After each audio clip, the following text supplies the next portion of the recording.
ازيكم يا جماعة، عاملين ايه؟ يا رب تكونوا بخير. معاكم أحمد من قناة شارع المستعمل. أغلب المشاكل اللي بتواجهني في الموبايلات اللي أنا بجيبها من أسواق زي سوق المستعمل أو سوق الجمعة أو الحاجات دي كلها،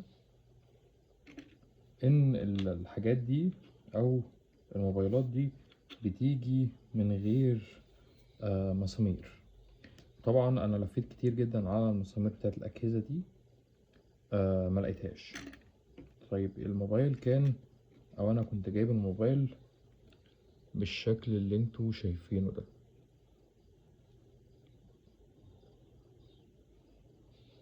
ده كان شكل الموبايل. طبعا الموبايل كان فيه مشكلة وانا عملتها، فتعالى نقفل الموبايل ونشوف النتيجة النهائية هتكون عاملة ازاي.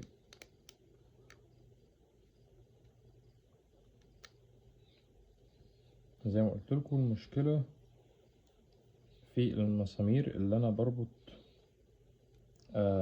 فيها دلوقتي دي. المسامير دي بجد ما بقتش موجودة نهائي، يعني انا دورت عليها كتير.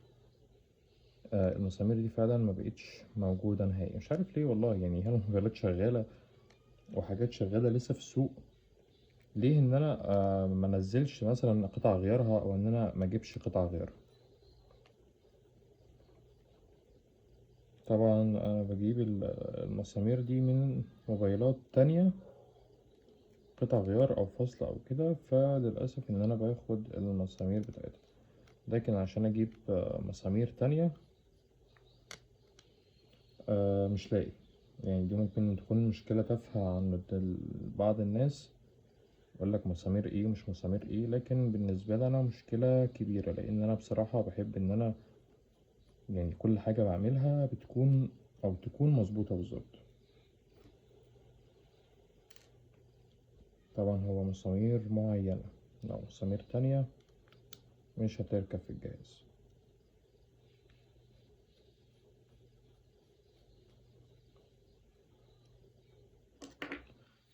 طيب احنا كده قفلنا المسامير. ده طبعا شكل البادي او شكل الكفر الخارجي اللي كان جايب الجهاز. طبعا ده الكفر الجديد اللي احنا جبناه، ده القديم خلاص كده. ده الكفر الجديد.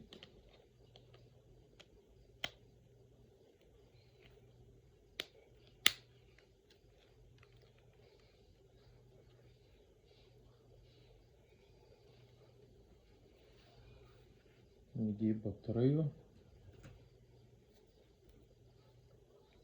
عشان نجرب كل حاجة بقى. نحط الشريحة،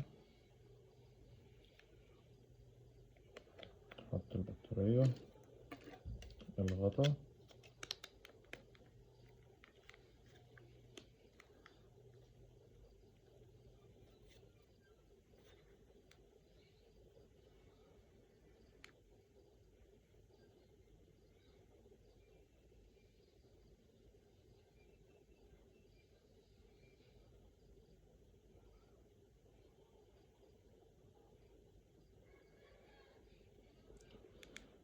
أول حاجة لاحظتها إن الجهاز مطلعش صوت وقت الفتح.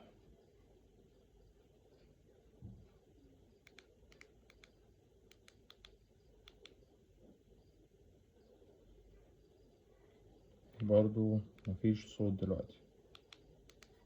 طيب نجرب اتصال. برضو في زرار هنا تقيل، هو شغال بس تقيل.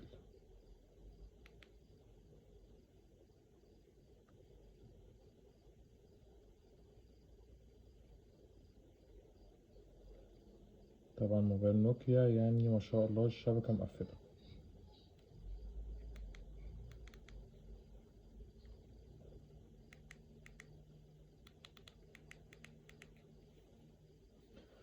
طيب هنا في مشكلة سماعة، تمام، وفي رقم 8 هو تمام شغال كويس، بس انا حاسه تقيل شوية فاحنا نغيره.